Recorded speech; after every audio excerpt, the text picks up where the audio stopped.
Introduction of capacitor use in working system भनेको छ है। यसले के जनाउँछ भने क्यापेसिटरको बारेमा पहिचान गर्छ।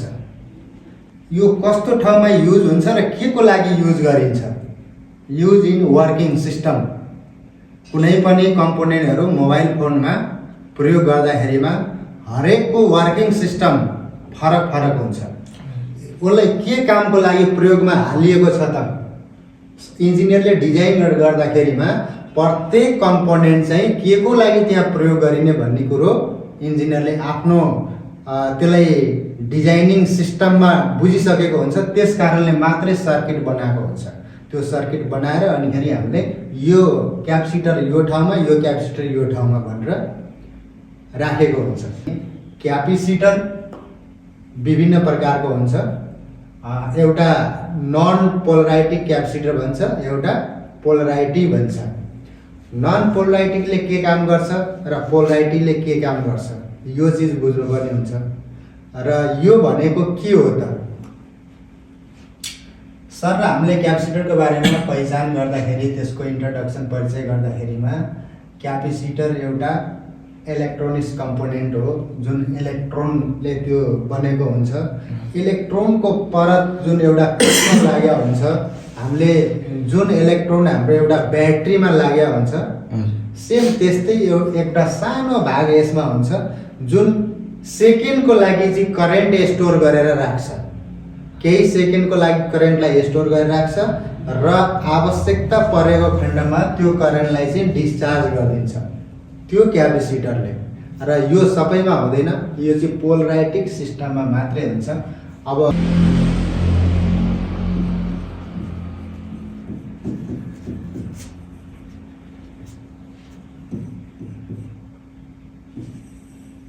क्यापेसिटर दुई भागमा चाहिँ बाँडियो है।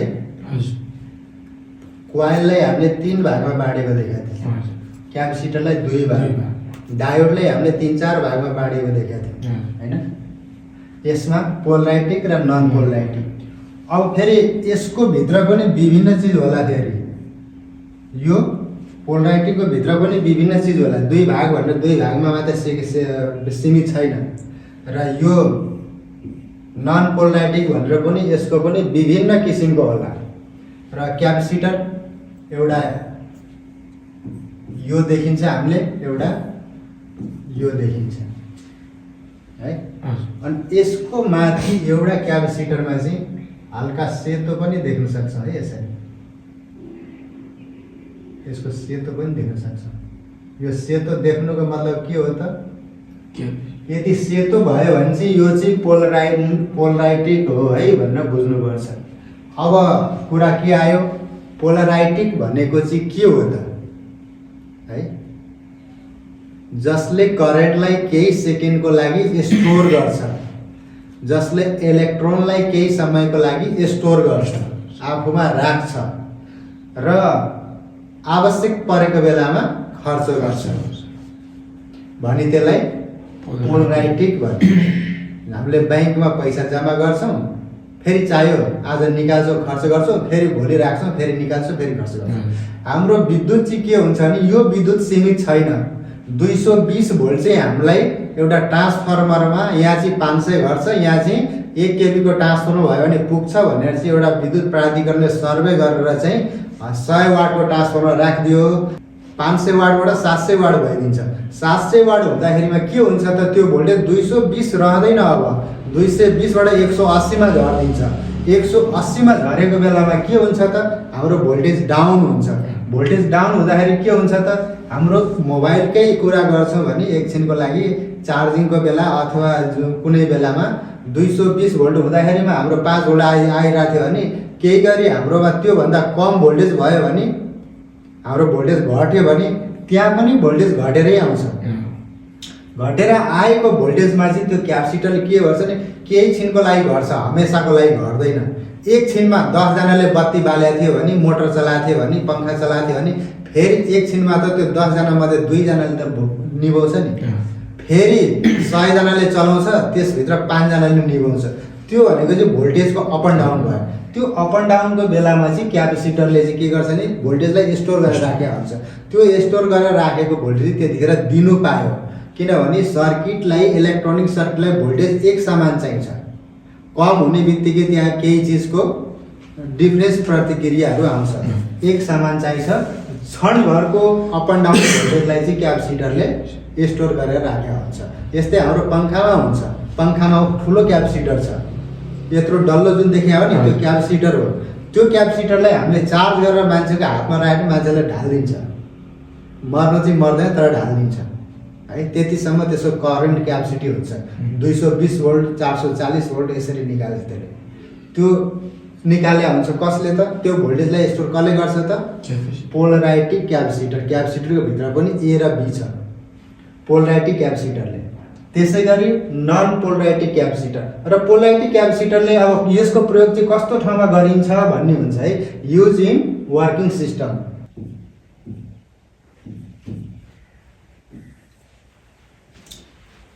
पोलराइटिक क्यापेसिटर लागेको हुन्छ। यो चाहिँ यसले एउटा भोल्टेजलाई फिल्ट्रेसन गर्छ। फिल्ट्रेसन भनेको शुद्धिकरण भयो हैन। एउटा सर्किटको आवश्यकता अनुसार करेन्टलाई स्टोर गरेर डिस्चार्ज गर्ने काम गर्छ। यसले दुईटा काम गरिरहेको छ है। अनि त्यसै गरी यहाँ अर्को क्यापेसिटर लागेको छ सिरिजमा। अब यसले त्यो काम गरेछ भने यो क्यापेसिटर कुन सिस्टमले लागेको छ त भन्दाखेरिमा प्यारेललमा।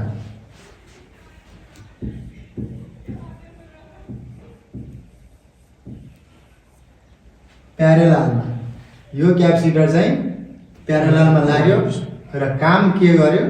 एउटा भोल्टेजलाई शुद्धिकरण पनि गर्यो र सर्किटको आवश्यक अनुसार करेन्टलाई स्टोर गरेर इलेक्ट्रोनलाई स्टोर गरेर डिस्चार्ज गर्ने काम पनि गर्यो। दुईटा काम गरिरहेछ है, दुईटा काम गरिरहेछ। भने अर्को क्यापेसिटर त्यहाँ सिरिजमा लागेको छ। यो क्यापेसिटर सिरिजमा लागेको छ भने यसले चाहिँ के काम गर्यो त?